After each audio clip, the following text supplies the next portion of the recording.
Dr. Otton está com um livro novo, um livro em que ele mergulha na memória, mergulha nas lembranças, mergulha no seu berço natal, mas mergulha, sobretudo, na atualidade que estamos vivendo, quando mexe com sentimentos, mexe com emoções, mexe com essas condições humanas, mas mexe também com uma pauta que está na moda aí, que é a pauta da sustentabilidade, o lago e a urbe.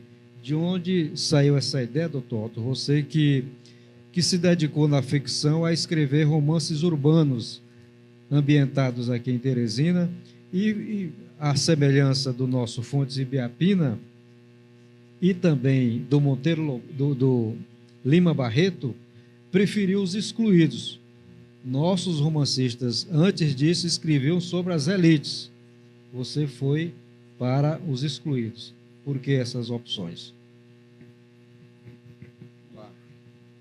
Cumprimento aqui o nosso editor, Zósimo Tavares, da Bienal Editora, que toma a peito esta empresa de trazer os autores desta editora que não visa lucro, que franqueia, falo assim, Zósimo, porque você nunca cobrou aqui nunca impôs contrato de edição, mas o lucro é maior quando proporciona autores piauienses publicar as suas obras. E com elas todos ganhamos. Quero cumprimentar aqui os colegas acadêmicos, a acadêmica Terezinha Queiroz, Felipe Mendes, Itamar, Elmar Carvalho, estudantes, literatos, advogado e poeta Osildo Barros, e os colegas aqui que compõem conosco esta bancada. Bom, eu me atrevi a produzir texto literário, ou pelo menos com intenção literária, motivado por leituras que fiz lá nos meus 19 anos. Não fui criado em meio a livros. Lá do interior de Parnaguá, a cidade, nasci ali a 20 quilômetros, minha família toda lá da zona urbana, mas residíamos ali, nasci ali.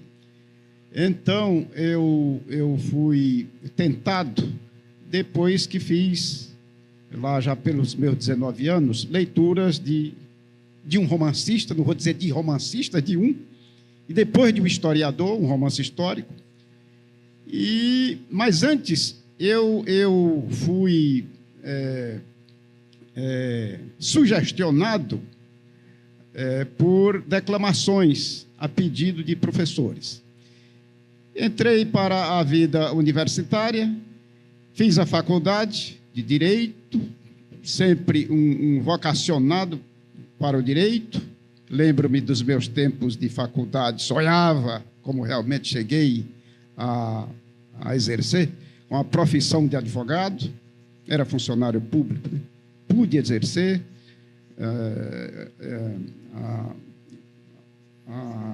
a advocacia, depois fui para a magistratura, e a literatura ficou um pouco adormecida, embora sempre lendo poemas e prosa.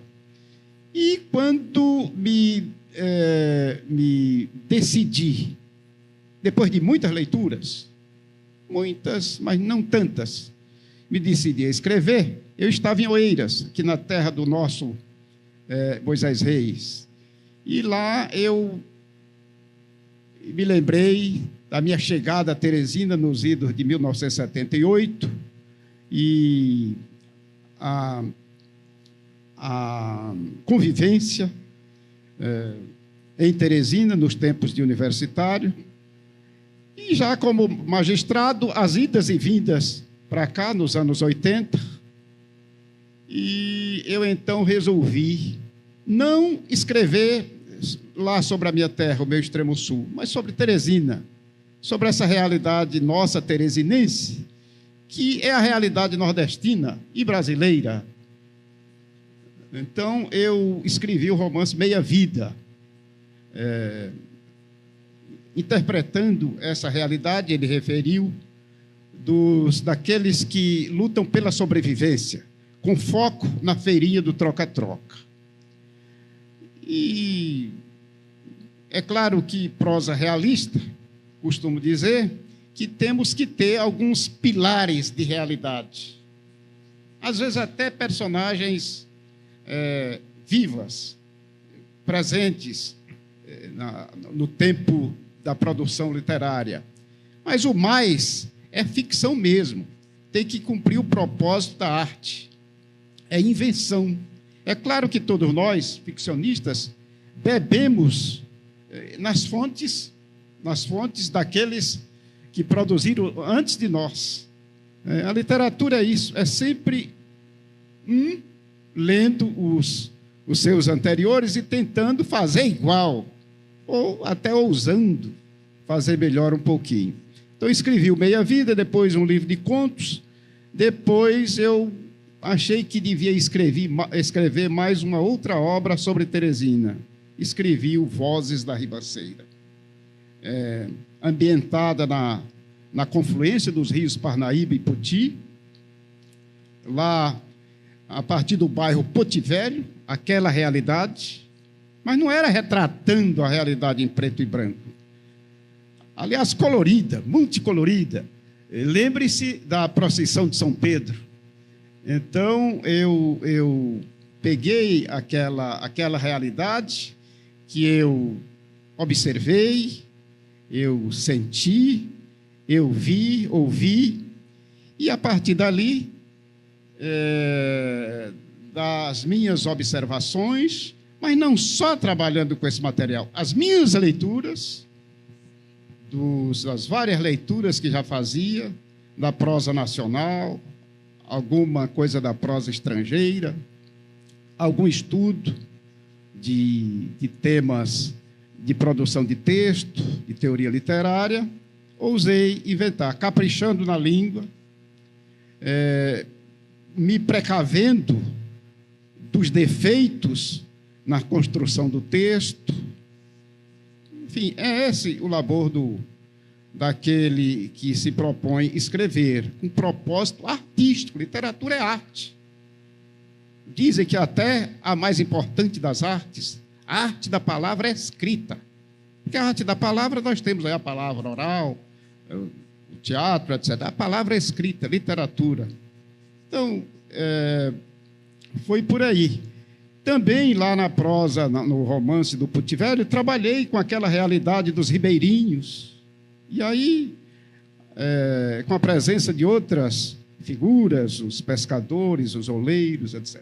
Mas eu devia à minha gente, e fizeram cobranças, você escreve sobre Teresina, sempre sobre Teresina, está mudado para lá, meus parentes, meus amigos, meus conterrâneos de lá.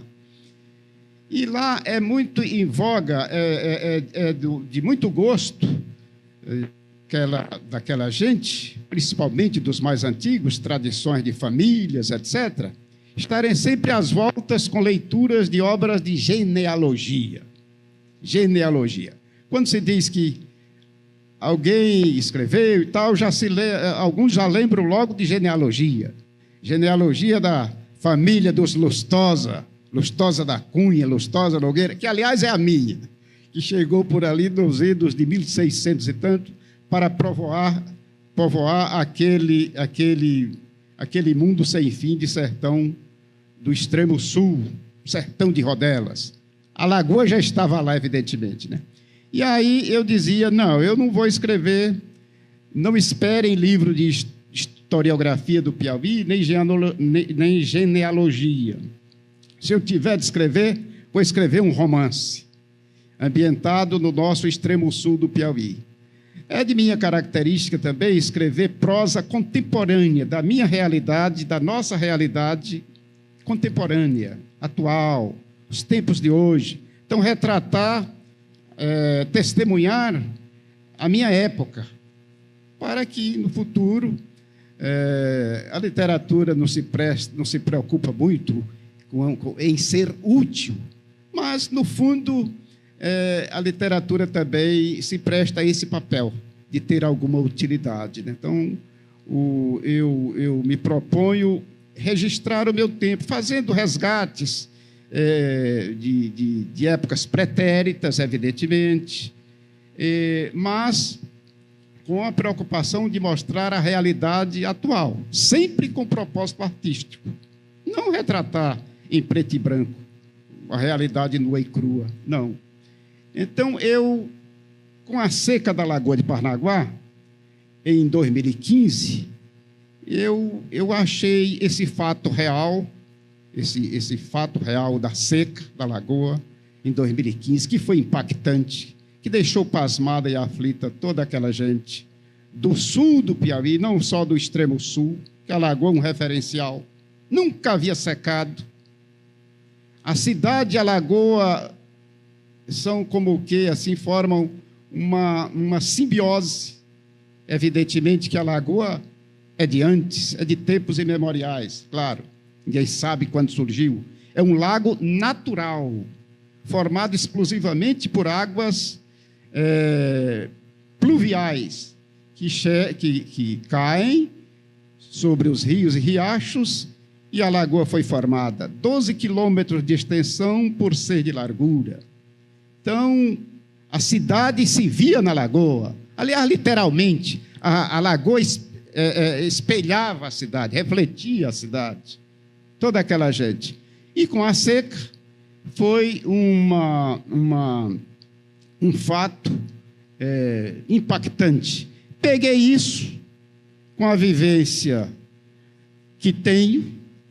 Nasci ali à beira do rio Paraim, a 20 quilômetros a jusante, acima da cidade, entre Parnaguá e Corrente. Brinquei desde criança no rio Paraim, mergulhei, pesquei, corri nas ruas de Parnaguá, lá na casa de meu avô, de minhas tias. Também em Corrente, onde cheguei cedo para estudar aos 12 anos.